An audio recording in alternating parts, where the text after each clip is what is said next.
Nosso livro de hoje é Brasil, Coração do Mundo, Pátria do Evangelho. O livro foi psicografado por Chico Xavier e ditado por Humberto de Campos. Uma obra maravilhosa que faz com que a gente mergulhe sobre a história do Brasil com um outro prisma. A história vai começar ao formato de Humberto de Campos, com uma narrativa envolvente, encantadora e muito bem ao estilo de um escritor. Vale a pena a gente observar que Emmanuel, que coordenava todo esse trabalho no mundo espiritual para a publicação desses livros através do Chico Xavier, escolheu Humberto de Campos, que é um escritor, para trazer essa obra.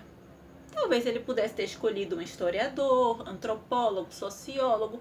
Ele poderia ter escolhido várias outras pessoas, não é? Mas o fato dele ter escolhido um escritor com o talento que devemos considerar, né, o talento de Humberto de Campos, isso já fica claro que ele quer trazer pra gente essa história através da beleza, do simbolismo, de uma forma que a gente consiga aprender o trabalho de Jesus orquestrando as construções, o andamento das civilizações, a construção das sociedades, dos países, orquestrando as atividades que acontecem no mundo inteiro, mas sendo explicadas para a gente através da pena de um escritor no quilate de Humberto de Campos. Então a gente vai ver essa obra trazendo para a gente uma forma como a gente pode entender o trabalho de Jesus liderando a organização dos seres humanos aqui no nosso planeta. E a gente vai começar com Jesus junto com Eliu, personagem que nos é apresentado, mas que é revelado também uma grande história realmente de contribuição para a humanidade. Mas Eliu é nos apresentado no começo da obra como um espírito que cuida dos problemas sociológicos do planeta Terra. Bom, então a gente já começa a ver que na verdade tem pessoas que estão lá no mundo espiritual orquestrando o andamento das coisas. E isso é muito importante para a gente não se sentir assim como se estivesse num barco à deriva, como se estivéssemos plenamente entregues aos nossos defeitos, às nossas imperfeições.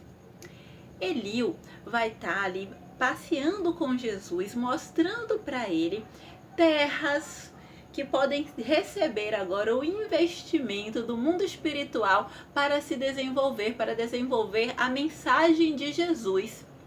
De fato, nesse diálogo, Jesus fala do como que as guerras, como que a gente se perdeu ao longo da história, nas nossas escolhas, na Idade Média e na Antiguidade também, né, com muitas lutas, muito sangue derramado, e como que os seus ensinamentos tinham se perdido ali dentro de jogos de interesse. E Eliu explicando para ele que essa terra que estava aqui ainda para ser desvendada, para ser trabalhada com os ensinamentos de Jesus, era aqui, essa região onde hoje nós estamos com o nosso país, com o Brasil, essa terra do cruzeiro, e ele e Jesus estavam aqui, ó, sobrevoando essa região e observando as matas, as qualidades da nossa geografia e pontuando a natureza dos povos indígenas que aqui habitavam.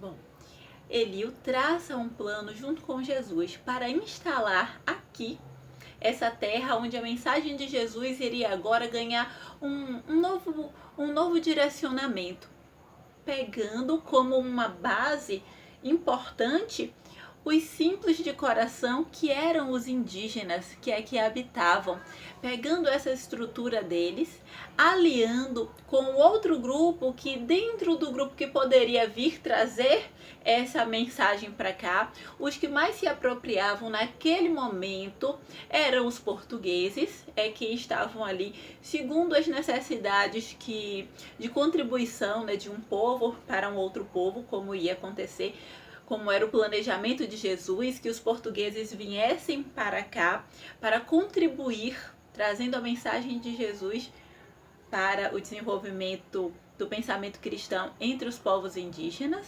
O plano de Jesus era que essa aproximação acontecesse, claro, de forma amistosa e pacífica. Então, o Eliu vai ter agora uma outra reencarnação para agilizar esse projeto. Ele reencarna lá em Portugal como o Infante de Sagres, que vai desenvolver as navegações, a construção de equipamentos que possibilitassem que os portugueses entrassem mar adentro, né, e fossem trazendo, se expandindo mesmo, entrando em contato com esses povos. Então, no planejamento de Jesus, aproveitando essas terras aqui do Brasil, ele fundaria aqui um povo que já teria como base estar conectado com os ensinamentos do Sermão do Monte.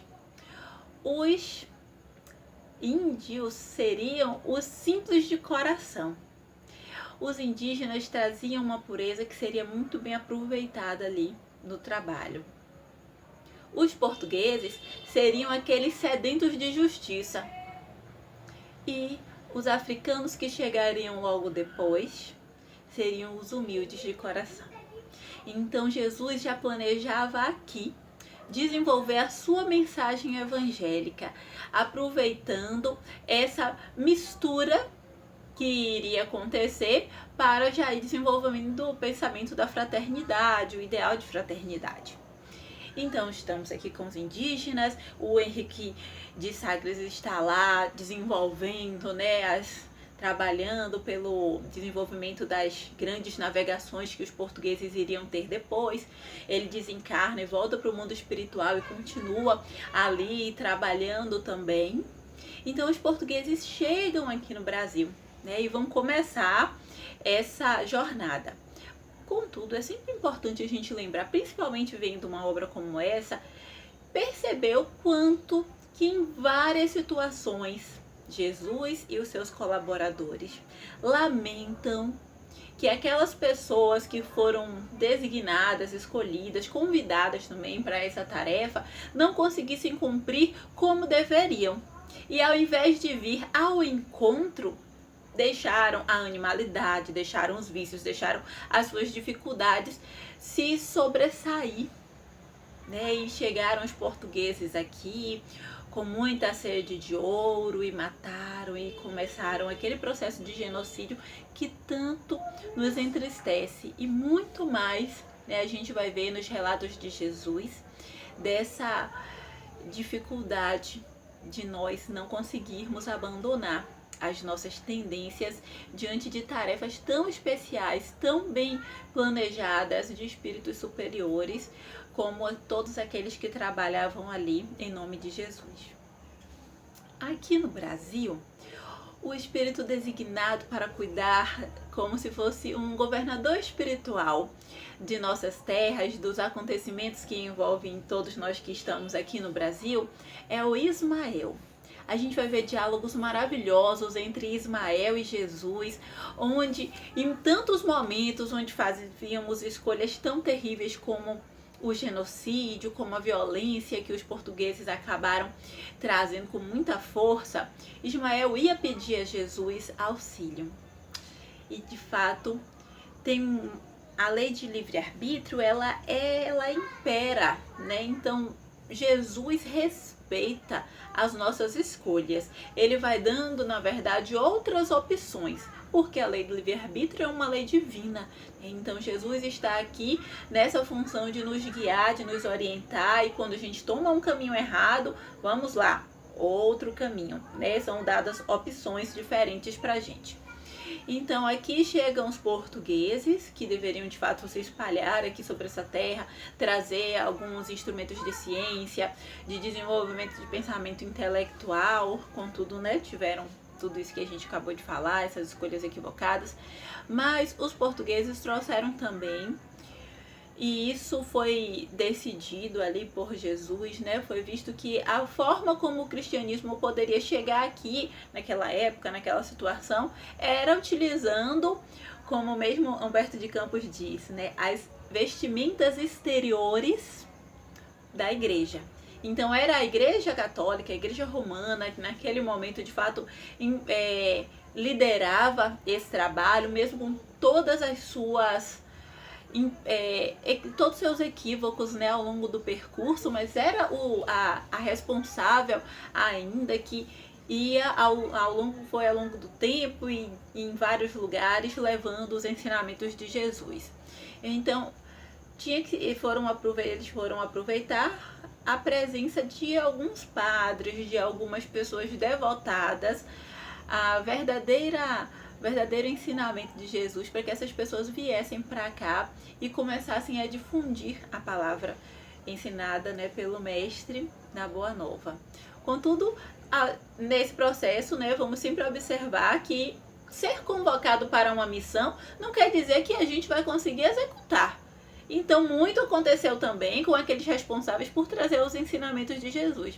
Então, a gente também vai ser destacado essa dificuldade de alguns missionários que deveriam ter trazido os ensinamentos com o gesto de Jesus, né? Com a ação fraterna, amorosa, que Jesus espera de nós. Contudo, isso também não foi realizado perfeitamente, mas foi assim que a mensagem de Jesus chegou ao Brasil. Então, Deus utiliza instrumentos imperfeitos também em suas causas, né? Então, a gente não vai encontrar nesse processo, né, seres que já evoluíram a tal grau para nunca mais errar. Vem para cá pessoas como a gente, né? Pessoas que erram, pessoas que têm as suas dificuldades, que aceitam determinadas tarefas, mas que nem sempre conseguem colocar em prática aquilo que se comprometeu. Então chegam os missionários, os padres, né, e vão se desbrenhar aí por dentro dessas matas, enfrentar dificuldades de todos os lados, além das suas dificuldades pessoais. Imaginemos também o que era estar aqui no Brasil. Eles que saíram de Portugal, que já tinha cidades bem estruturadas, e vieram para cá ao entrar mato adentro, né, na posição de conquistadores, porque eles eram portugueses, estavam junto com aqueles outros que vinham com tanta violência, né, atacar e fazer tantas atrocidades. Imagine, vamos também nos colocar nesse papel, né, de se fôssemos nós que tivéssemos aqui de executar essa tarefa, será que conseguiríamos mesmo fazê-la da melhor forma possível? Cabe a gente uma reflexão sobre isso, não é? Antes de qualquer julgamento. Então eles vieram para cá e foi através desses instrumentos que Jesus conseguiu, né, que a sua mensagem chegasse aqui no Brasil. De fato, né, alguns nomes que estão gravados na história foram realmente muito importantes, e, como lembrando, não são seres perfeitos, também tiveram suas dificuldades. E Humberto de Campos vai destacar a figura de Manuel da Nóbrega como líder também desse processo de trazer o evangelho para o Brasil. Vai destacar a figura do Padre Anchieta, ainda pontuando também, né, que o Padre Anchieta vai ficar conhecido pela sua dureza nesse processo de evangelização. E é muito raro a gente ver também contar nos livros espíritas, assim, sobre personagens importantes, conhecidos, né, muito conhecidos, como é o Padre Anchieta. Contar em um livro do Chico Xavier, por exemplo, como esse, né, quem ele foi, uma outra reencarnação. E nesse livro aqui, Humberto de Campos deixa pra gente, né, esse ensinamento a mais, né, fazendo o paralelo de que o Padre Anchieta, depois ele vem como Fabiano de Cristo para concluir esse processo de crescimento que ele precisava ter. E como Fabiano de Cristo, ele perseverando ainda, né, no ensinamento da mensagem de Jesus, mas agora doce, suave, já com uma outra estrutura de ação também, né, em uma outra situação bem diferente. Então, o padre Anchieta, Manuel da Nóbrega vão ficar muito conhecidos, né, e vão ser destacados por Humberto de Campos. Aí a gente vem também, assim, com muito lamento, né, o Ismael reunido sempre com Jesus, né, e eles vão estar falando de escolhas muito equivocadas que nós fomos tomando ao longo do tempo. Vai sinalizar a escolha terrível, né, do Tribunal da Inquisição, que é trazido por Dom João para Portugal, e isso também, infelizmente, vai nos afetar aqui.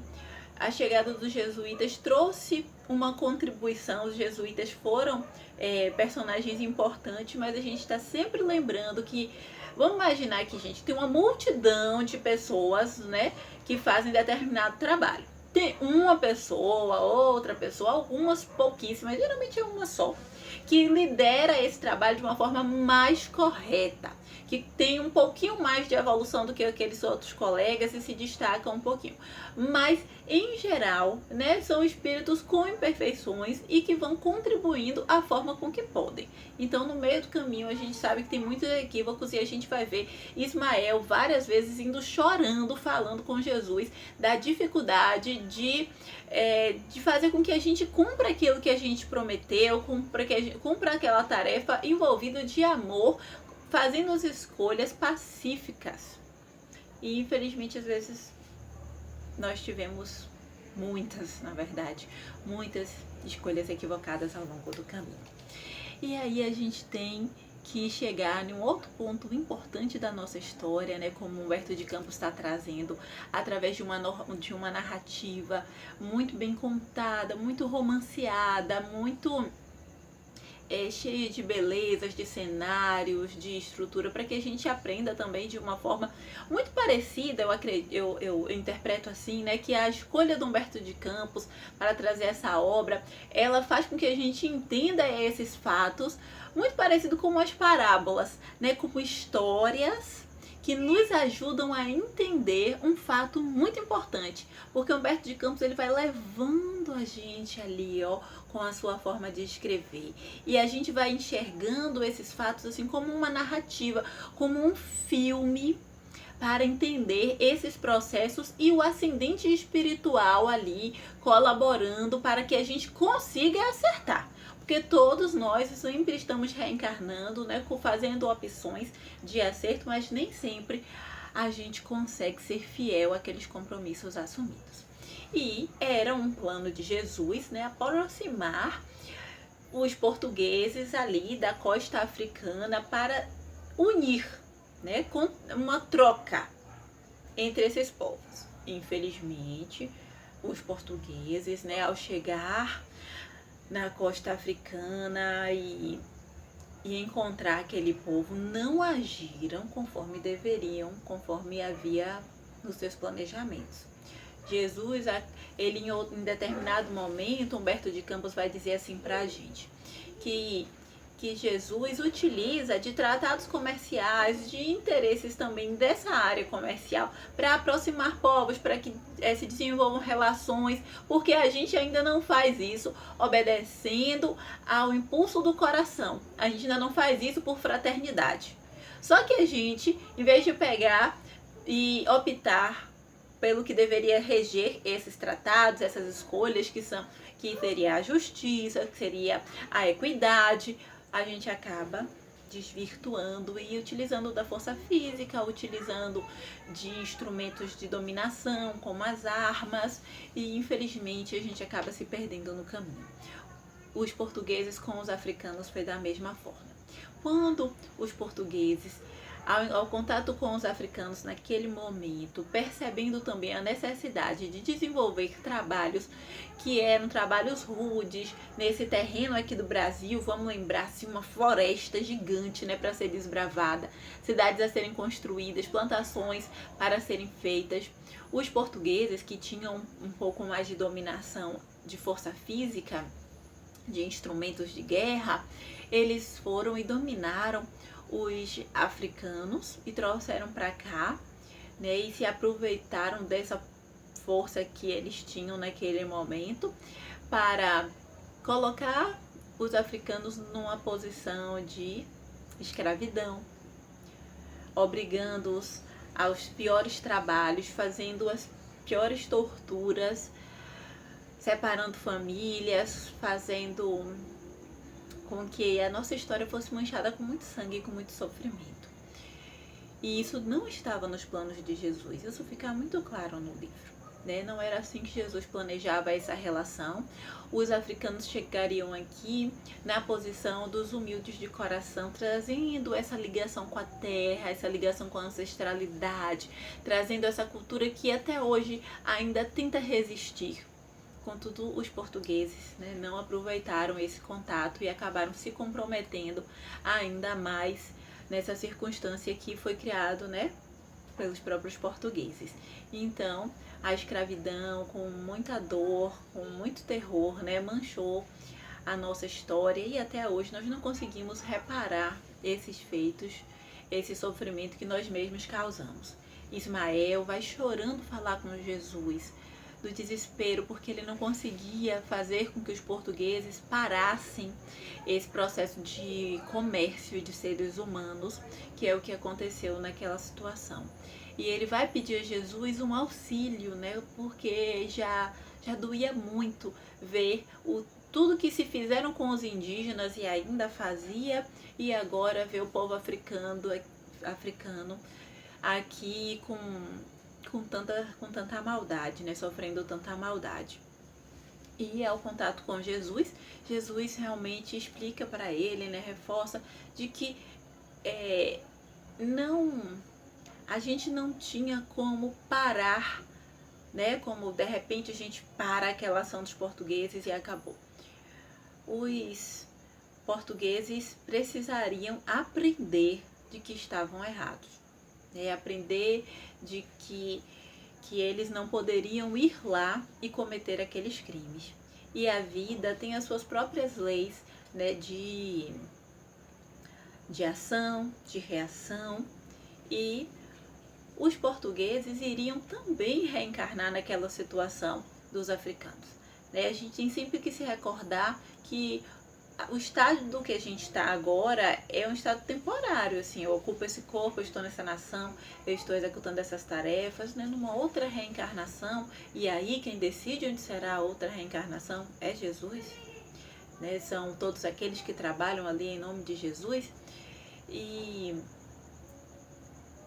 haveria ali, né, também muitos desses que atacaram os africanos reencarnando lá nesse processo. Ismael não podia se desesperar como ele estava, mas Ismael ainda insiste, né? Jesus, vamos ver uma providência na área política para tentar diminuir esse processo, para que acelere esse processo de entendimento dos portugueses de que eles estão errados, de ir lá, de tratar os africanos como se fossem animais, de utilizar da força dos africanos e se eximir de trabalhar, porque os portugueses é que tinham que vir para cá e desbravar essas terras, e eles estavam aqui, na verdade, né, pegando forçadamente os africanos e colocando eles para fazer o trabalho que eles tinham que fazer. E aí ele pede uma providência política. E Jesus diz assim: por ora, o que podemos fazer é trazer um príncipe europeu que tenha algumas ideias que ajudem a trazer um outro olhar para o Brasil. A gente vai ver em vários momentos nessa intervenção na política, porque quando a gente imagina assim, ó, Ismael, governador espiritual do Brasil, indo lá pedir a Jesus uma intervenção na política, a gente imagina assim, ó, vai agora, você vai trazer um rei, acaba aquele rei, vem outro rei, pacífico, grandioso, cheio de evolução espiritual, que não vai errar nunca. Não é dessa forma, né? Ele vai trazer pra gente como opção um outro europeu também, que tinha alguns pensamentos à frente daqueles que estavam ali liderando o processo, para trazer assim como se fosse, né, uma gotinha de pensamento diferente aqui do Brasil, né? Então vamos sempre lembrar que não é um salto evolutivo, assim, uma mudança de um dia para a noite. Aí, e ele ainda reforça assim, ó. Ele vai vir na condição de invasor, porque é a única opção que a gente tem agora, olha, observe, né? Na condição de invasor. Então, Jesus se utiliza de muitas formas, né? Então, era a única opção que tinha naquela situação. Ele vai vir na condição de invasor e vai ficar pouco tempo. Aí, dentro em breve, chegam os holandeses aqui no Brasil. Um pouco depois chega o Maurício de Nassau, lá na região de Pernambuco. E o Maurício de Nassau, apesar de também, né, ter também eu vi um texto que dizia assim, né, era mão de ferro com uma luva de veludo. Então teve também, né, as suas escolhas equivocadas, mas ele trouxe um pouquinho de pensamento diferente para aquela sociedade que nós tínhamos aqui. Porque nós aqui, enquanto portugueses, estávamos com sangue no olho, né? A gente veio com uma ambição, a gente veio com um desregramento na conduta terrível. E o Maurício de Nassau, Jesus também reforça isso. Ele virá com esse pensamento um pouquinho diferente, mas todos os outros holandeses que vêm com ele, vêm no mesmo nível dos portugueses. A gente não tem outro povo que possa vir para aqui agora e vir todo um povo com uma evolução a mais. Não. Então vai vir um outro povo assim, ó, aquele sangue nos olhos, com aquela ambição que os portugueses também estavam. Aporta o Maurício de Nassau e ele faz algumas mudanças na região Pernambuco, e isso vai ficar um pouquinho reverberando ali, ó, para que vá crescendo aquele pensamento de que as coisas podem ser diferentes.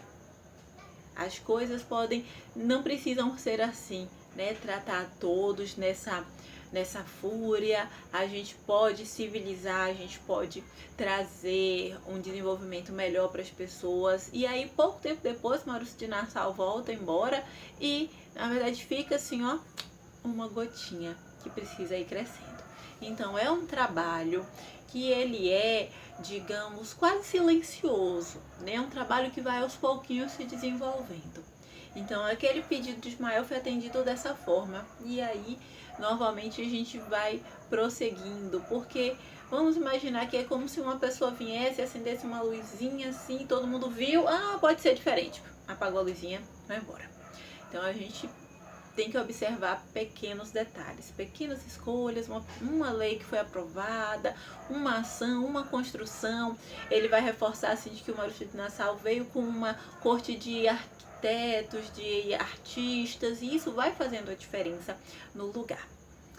E aí a gente vai ver ao longo de toda a história do Brasil vários desses momentos históricos, nessa intervenção, nessa ação de Jesus, junto com Ismael, junto com os seus trabalhadores mais diretos, trazendo para a gente uma presença de pessoas que vieram incumbidas de fazer uma tarefa que iria ajudar toda a nação.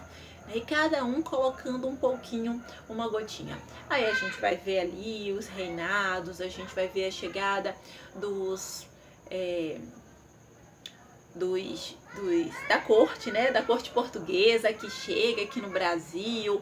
A gente vai ver a abolição da escravidão, a gente vai ver a Inconfidência Mineira. Então esses são relatos que a gente sabe que são importantes, né, para a nossa história, situações tão difíceis como a guerra no Paraguai. E a gente vai entender um pouco mais desse ascendente espiritual, fazendo algumas intervenções para que a gente consiga evoluir um pouquinho a cada fato. Vale a pena a leitura do livro. Eu não trarei aqui os detalhes porque eu acho que o mais importante é a gente ler a obra. Esses nossos comentários são só assim um trailer, uma vontadezinha para que todo mundo chegue lá e leia, porque a gente se enriquece muito mais com a leitura da obra. E a gente vai ir caminhando para a nossa conclusão com uma parte importantíssima da contribuição dessa obra para a gente entender a importância do espiritismo aqui para o nosso país e para o mundo inteiro. A gente vivia ali aquele processo no século XIX, né, com o crescimento da mediunidade, dos fatos espíritas, com o nascimento de Allan Kardec, de Leon Denis, de outros pioneiros ali do espiritismo se reunindo para trazer o conteúdo da doutrina espírita que hoje, né, nos chega de uma forma muito clara. Então, toda essa orquestra de quem vai reencarnando nessa época com determinada tarefa, isso tudo aí, ó, faz parte dos planos de Jesus. E esse movimento acontecendo lá na Europa, despontando em vários outros lugares do mundo, aqui na América, e aqui no Brasil vai ser planejada a reencarnação de Bezerra de Menezes como um desses trabalhadores. E que, assim, nós temos um capítulo especificamente, né, falando do Bezerra de Menezes, mas a gente vai ver muitos outros pioneiros aqui no relato, né, de Humberto de Campos. E se instalando ali o espiritismo na Europa, né? Ismael, ele vai trazer pra gente essa chegada aqui no Brasil do espiritismo que veio chegando através de outros, digamos assim, outros estudiosos. Ismael vai dizer pra gente que começou a ser preparado as terras brasileiras para receber o espiritismo através de médicos homeopatas que vieram para cá para o Brasil, né, com essa tarefa de ir aos pouquinhos introduzindo esse pensamento que depois chegaria aqui através do espiritismo. Então, esses homeopatas trabalhavam a cura de uma forma que foi trazendo uma outra visão da vida. Olha como que isso é sutil, gente. E aí ele vai sinalizar que alguns poucos estados vão recebendo, né, esses médicos. E aí nas cidades, em especial em cidades muito pequenas, vão surgindo médiuns de cura, pessoas que vão desenvolvendo o potencial da caridade através da cura. E enquanto isso, esses personagens pioneiros do espiritismo vão começando a se reunir. E assim chega um momento, né, onde Bezerra de Menezes é convocado para o trabalho. Os grupos que existiam, vários grupos já isolados ali no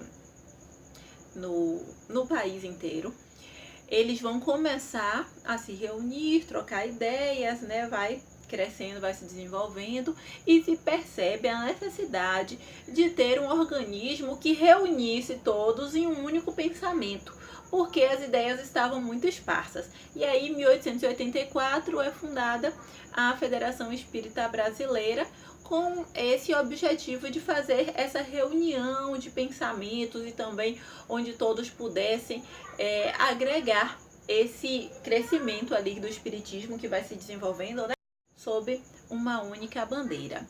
Quando nós temos a fundação da Federação Espírita Brasileira, a gente vai ter assim, essa liderança, né, regendo o trabalho. De fato, hoje nós temos que sinalizar que é graças à Federação Espírita Brasileira que nós temos tantos livros difundidos aqui no país, tantos livros traduzidos para outros idiomas.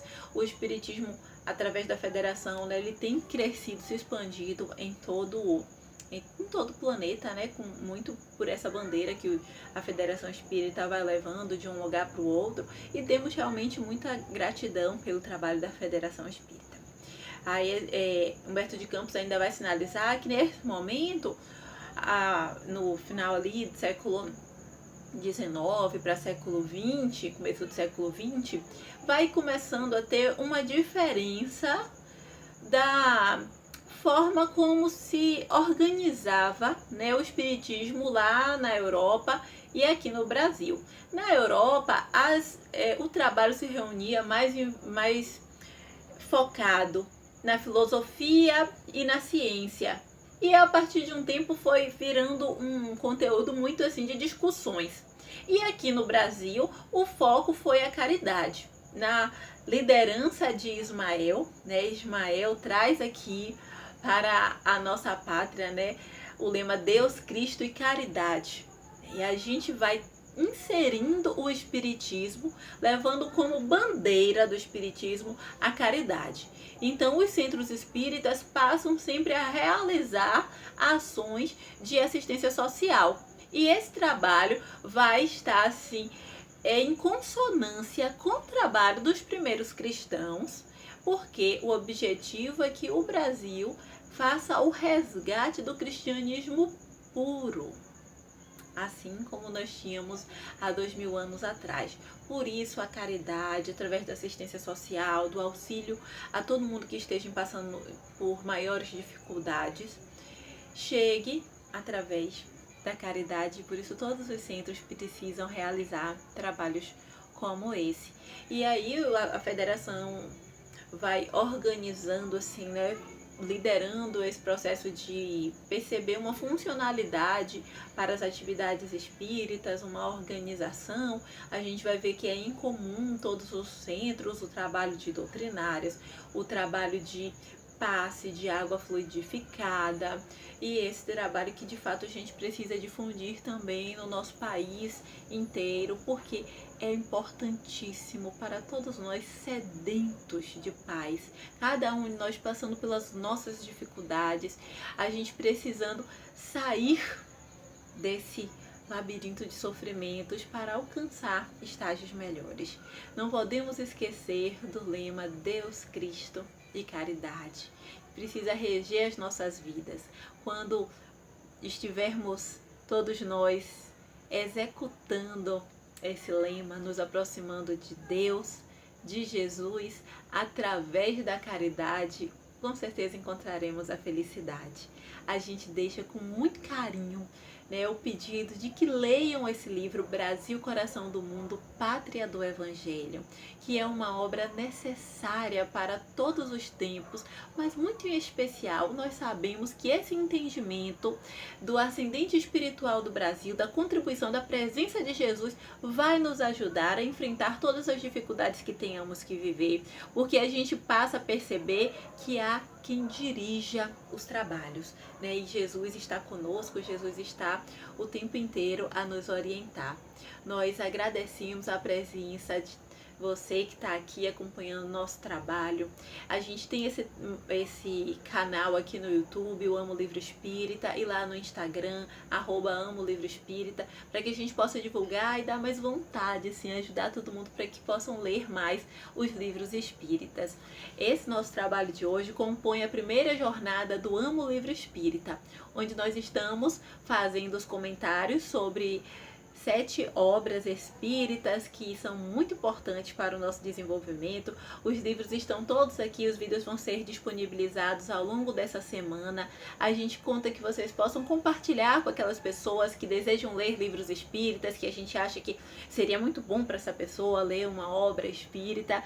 Se puder, se inscrevam aqui no canal, porque isso é muito importante para a divulgação do espiritismo dentro do YouTube. A gente precisa alavancar a presença do espiritismo aqui nesse canal de comunicação. E se quiser ficar atento, saber de tudo que a gente vai postando, de todos os nossos vídeos, é só clicar aqui no sininho para receber as notificações. E se também gostou da nossa fala e quiser que a gente continue mesmo com esse trabalho aí, ajuda colocando um like, para que a gente possa difundir esse trabalho aí pelo YouTube, porque com certeza, se o espiritismo precisa se expandir ainda em nossos corações, como precisa, para que a gente se enalteça, para que a gente cresça, assim, para a gente sair dessa atmosfera de pequenez que são as nossas dificuldades, ajudar na divulgação do espiritismo vai nos ajudar muito, porque é esse trabalho de caridade, esse trabalho de espalhar para o próximo aquilo que a gente tem recebido muito. E a gente deseja que vocês continuem, de fato, nos acompanhando e assistindo, mas agradecemos muito. Muita paz.